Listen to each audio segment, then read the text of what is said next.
The South Platte River, a little bit of high country heaven, full and lazy, flowing northeast out of Denver, Colorado. Almost no one would ever guess that for most of the year, 85% of this sparkling river is water that has been treated and returned to the riverbed by metropolitan Denver's main wastewater treatment plant.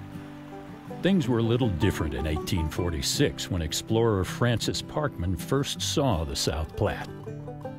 On the fifth day, we saw late in the afternoon what we supposed to be a considerable stream, but on approaching it, we found to our mortification nothing but a dry bed of sand into which the water had sank and disappeared. Fast forward to the late 1950s. The area around the upper South Platte River had become metropolitan Denver, a city of 500,000 people. And by this time, a lot of them wished the South Platte River could simply disappear.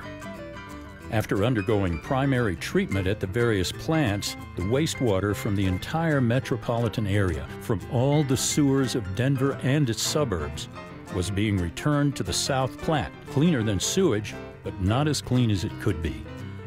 This created a serious threat to public health. And when it all came together, the smell was just awful. Well, Leroy, here we are at Bar Lake.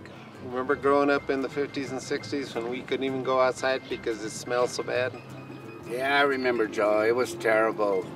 You know, coming, trying to play games or even just being outdoors, it was so bad. Mom used to call us to get inside because it was so bad. In 1961, a group of civic-minded residents from Denver and its suburbs came up with a long-term vision for metropolitan Denver wastewater management that would make history. There had been talk about ridding the South Platte River of pollution for several years, but this plan for Metro Denver was unprecedented in Colorado. The late Gail H. Doc Gilbert, a former mayor of Arvada, explained it this way. With all these people there, we decided, well, the thing we have to do is to get us a great big sanitation district here that will cover everybody. On May 15, 1961, representatives from Denver and the suburbs met at the Colorado Health Department and formed the Metropolitan Denver Sewage Disposal District No. 1, a long name for an untried new idea. This new entity brought Denver and its suburbs together to form a large special district whose mission was simple, but far from easy. Treat sewage affordably for the whole metropolitan area. They were a rare and creative group united for the common good. The first order of business was to build a big new wastewater treatment plant. It would connect a system of sewers and small, inefficient treatment plants and unify them into one system that would bring the wastewater from all over Denver to Metro's plant for treatment. At a cost of nearly $20 million, which was a breathtaking sum for the times, the new plant was widely hailed for ushering in a new era in wastewater treatment for the Rocky Mountain West. Groundbreaking took place in September 1964. And it was around 5 o'clock, the water reached the bank, and at that point, water was lapping in the middle of the bank. If it had gone up another 2 inches, it would have flooded the site. And the site was one great big hole dug up in the ground. And there were 2 machines working, and they were on the bank digging. I said, "What are you doing?" The guy says, "Well, I'm just trying to build up the bank so it doesn't flood." I said, "Get out." "Well, you still can."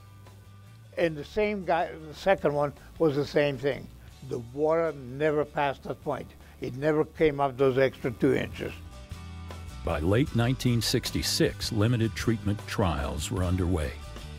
Following thorough testing of the entire treatment process, by May 1967, the Metro District was collecting and treating wastewater from most of the metropolitan Denver area. Due to the metropolitan area's rapid growth and increased water use, by 1972, barely a decade from the idea stage, the plant's hydraulic capacity was being routinely exceeded. the capability to treat 100 million gallons of wastewater a day was not enough. Under strong leadership from the district's board, plans got underway for a new treatment plant to be built on the site beside the original plant. In May 1974, construction began on a $37 million facility that would increase the Metro District's secondary treatment capacity by 75% and boost the primary treatment capacity by an amazing 150%. Looking to Metro's long-term future, the new facility added 8 anaerobic digesters, dramatically increasing the ability to treat the tons of biosolids that are generated and recycled each day as a part of Metro Denver's wastewater treatment process. The new South plant also featured computerized controls, a daring new twist in the late 70s. In our world today, it's difficult to imagine any facility this complex without computer controls, let alone a big one like Metro. But such a use of computers at that time was cutting edge. So much so that in the years that followed, the South plant would become a tour destination for worldwide wastewater enthusiasts.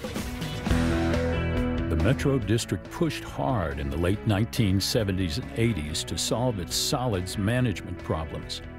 Along the way, it became a national leader in research and methods development for treating wastewater solids for use as a safe soil amendment. During this period, Metro also developed a way to produce a high-quality home-use compost product from its biosolids. This product became very popular before production was halted in 2009 to make way for a huge facility upgrade to remove nitrates and ammonia. One of the most exciting and innovative new parts of the process was using methane to produce heat and light. Formerly, as an unrecycled byproduct of treatment, methane was simply burned off. Now it runs jet engines that turn generators which help us heat and light our power-hungry facility.